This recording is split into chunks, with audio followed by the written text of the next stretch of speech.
Ar-Rahman. Apakah hutang manusia di dunia menghambat untuknya ke surga? Kalau belum sempat terbayar, tentu ini akan dihisab di timbangan. Hutang-hutangnya akan dibayar nanti dengan pahalanya. Ya. Jadi seperti itu, Wallahu a'lam. Masalah dia dihambat masuk surga, tentu saja dilihat nanti. Kalau setelah utang itu ternyata amal baiknya jadi berkurang, masuk neraka dulu. Makanya harus diselesaikan utang-utang itu teman-teman. Dan ingat, jangan buka pintu hutang. Teman-teman sekalian, kita sekarang ini dililit dengan utang secara sengaja. Dibuat program hutang itu. Utang rumah, utang motor, utang mobil, utang HP. Hutang semua. Dan ini tidak boleh teman-teman sekalian. Ya. Kita tidak boleh dalam Islam membuka utang kecuali ada uzurnya. Karena utang itu bagian daripada pelanggaran. Kalau orang punya kemampuan. Ada orang subhanallah mampu, kaya raya, tapi semua dicicil sama dia. Kenapa harus cicil ini teman-teman sekalian? Tidak boleh buka pintu utang nih, berbahaya sekali. Kata Nabi SAW, orang mati syahid pun diampuni semua dosanya kecuali utangnya. Dalam hadis ini dikatakan, ruh seorang mukmin bergantung antara langit dan bumi selama utangnya masih belum dibayar. Berat utang itu teman-teman sekalian. Lalu apa kira-kira sebabnya utang? Saya pelajari, ternyata utang itu kebanyakan teman-teman sekalian disebabkan karena dua hal. Orang ini malas kerja, atau yang kedua, mau melampaui kapasitasnya. Kalau belum saatnya antum punya rumah sendiri, sewa, kontrak, nggak apa-apa. Bukan aib itu teman-teman. Tapi kita paksakan diri, oh nggak apa-apa, saya kan bisa bayar tiap bulan. Baik kalau antum meninggal, sebelum selesai. Ini kan bahaya, masalah. Atau terlambat akhirnya kena bunga, riba. Terbuka dosa-dosa. Jadi tidak halal semuanya nanti, bermasalah. Untuk apa kita paksakan diri teman-teman? Jangan paksakan diri. Melampaui kapasitas, ya itu nggak boleh sebenarnya. Jangan dipaksakan. Kita mampunya naik sepeda teman-teman, naik motor. Apa yang kita mampu berdoa sama Allah lalu berusaha ikhtiar. Jangan lampaui kapasitas. Nabung, sudah punya cash beli cash, aman. Gitu kan? Misalnya sekalian saya ingatkan teman-teman yang sibuk dengan kartu kredit, berhentikan teman-teman sekalian, berhentikan.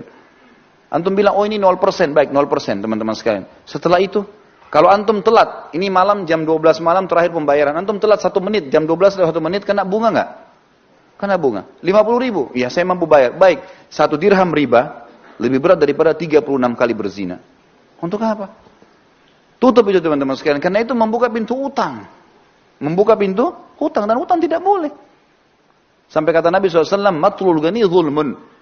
Imam Madzhabi masukkan dalam dosa besar. Orang yang menunda pembayaran utang dan dia mampu kezaliman. Dosa besar. Untuk apa buka ini teman-teman sekalian? Sabar. Cari uang cash beli. Gitu kan? Ini penting. Kita cuma boleh buka pintu utang kalau darurat sekali. Memang darurat sekali. Ulama berikan contoh-contoh. Seperti misalnya tidak bisa makan kecuali harus utang. Gitu kan? Atau misalnya dia mau berbuat satu ibadah amal soleh. Dia tahu dia bisa bayar lalu dia utang. Seperti orang mau akikah anaknya. Atau orang mau idul adha, mau kurban. Dia tahu akhir bulan dia akan terima gaji. Sekarang tanggal 12 atau tanggal 13 lebaran idul adha. Baik saya pinjam dulu uang teman saya tahu bisa bayar. Itu nggak ada masalah. Tapi kalau orang tidak jelas. Sampai kata Nabi SAW, siapa yang sengaja utang. Ini bab-bab utang semua. Siapa yang sengaja utang dan dia niat tidak mau membayar dari awal, Allah persulit dia membayarnya. Dan siapa yang utang dari awal, dia niat mau membayarnya, Allah mudahkan dia membayarnya. Ya. Termasuk teman-teman, akhwat kita di bawah. Saya sarankan, berhenti arisan. Loh ya betul. Arisan itu membuka pintu hutang. Ya. Sekarang begini rasionalnya. Kita 20 orang teman-teman ngumpul, ayo kita buat arisan yuk. 1 orang 5 juta misalnya, atau 1 orang 1 juta. 20 orang dapat 20 juta kan? Baik. Nama saya keluar pertama, bulan pertama, saya dapat 20 juta. Ini banyak orang gembira, oh 20 juta, dihabisin beli ini, beli itu. Apalagi akhwat kita, Masya Allah daftarnya sudah lengkap. Beli ini, beli itu, beli ini, beli itu. Sadar nggak dia? Kalau dia sedang punya utang 19 juta. Hah? Sedang punya utang nggak? Baik, kalau dia mati bulan depan, siapa yang bayar? Gak bisa. Ini membuka pintu utang loh. Mengkhayal beli barang, padahal uangnya orang dipakai. Utang ini. Dan orang yang paling terakhir dapat itu doror. Gak boleh dalam Islam itu doror. Dia selalu berharap supaya dapat tapi gak dapat. Namanya gak jatuh terakhir baru dapat dia. Jadi dia seperti membiayai orang lain semuanya dulu. Lah ya. Ini gak boleh loh teman-teman sekalian. Ada orang tidak melihat hukum syarih itu bahaya. Kalau menurut saya Allah tinggalkan. Pernah istri saya ikut, saya nasihatin dia, hati-hati loh, berhenti, ini nggak boleh. Waktu dia sampaikan saya bilang ini nggak boleh. Ini bahaya membuka pintu utang. Sekarang kalau kau meninggal dalam 2-3 bulan setelah itu, siapa yang bayar?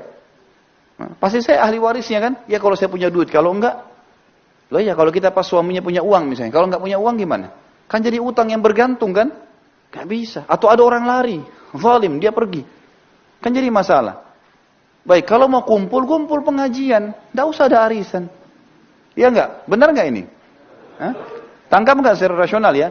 Jadi pelarangannya itu karena membuka pintu utang. Orang yang terima pertama itu utang 19 juta loh tadi. Uangnya orang kita pakai, bagaimana caranya kita bisa bawa duit orang baru kita pakai belanja kebutuhan kita. Coba pikirkan teman-teman, ini kenapa? Karena mau melampaui kapasitasnya. Udahlah, dunia sebentar. Kata Nabi SAW, perumpamaan saya sama dunia, seperti musafir yang sedang mampir di bawah pohon. Hilangkan penatnya, pergi habis itu. Kata Syekh Utsaimin rahimahullah, kalimat yang mulia. Seseorang mukmin orang muslim harus menjadikan dunia ini seperti kamar mandi. Seperti WC-nya. Dia datang, selesaikan hajatnya, dia pergi. Dunia cuma begitu saja. Maksudnya, tidak usah terlalu berlebihan. Hajat diselesaikan, penting, kemudian sudah. Gitu. Seperti itulah.